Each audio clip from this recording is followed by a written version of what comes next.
सरकारच्या बदललेल्या आरटीई नियमांमुळे इंग्रजी माध्यमांच्या खासगी शाळेत आरटीई अंतर्गत प्रवेशाची वाट कठीण झाली आहे।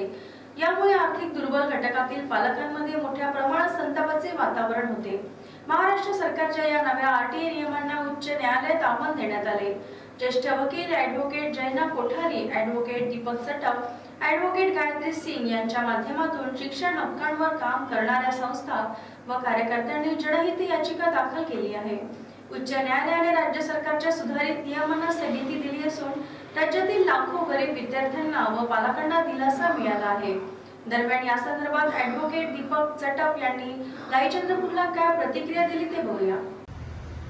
महाराष्ट्र सरकारने राईट टू एज्युकेशनच्या रूल्समध्ये 9 फेब्रुवारी 2024 रोजी सुधारणा केली होती। या सुधारणेनुसार खाजगी विनाअनुदानित शाळेच्या 1 किलोमीटर परिघात जर शासकीय किंवा अन्य अनुदानित शाळा असतील तर त्या खाजगी विनाअनुदानित शाळांमध्ये वंचित व दुर्बल घटकातील विद्यार्थ्यांसाठी जे 25% आरक्षण देण्यात आलं होतं ते आरक्षण रद्द करण्याचा निर्णय राज्य सरकारने घेतला होता। या नियमांना आम्ही जनहित याचिकेच्या माध्यमातून उच्च न्यायालयामध्ये आव्हान दिलं होतं। शिक्षण हक्कांवर कार्य करणाऱ्या अनेक कार्यकर्त्यांसह उच्च न्यायालयात जनहित याचिका दाखल झाली होती। दरम्यान आज मुंबई उच्च न्यायालयाचे मुख्य न्यायमूर्ती उपाध्याय सर व न्यायमूर्ती डॉक्टर सर यांच्या माध्यमातून या नियमावलीला स्थगिती देण्यात आलेली आहे।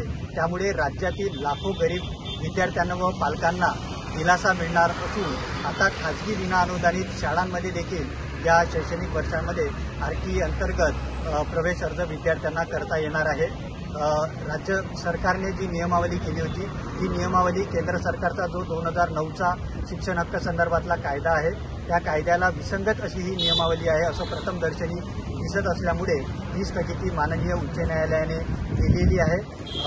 वरिष्ठ अधिवक्ता जैना कोठारी, वरिष्ठ अधिवक्ता गायत्री सिंग, ॲडव्होकेट पायल गायकवाड आणि विविध वकिलांच्या माध्यमातून आम्ही ही याचिका दाखल केली होती आणि या याचिकेच्या माध्यमातून आता विद्यार्थी व पालकांना दिलासा मिळालेला आहे।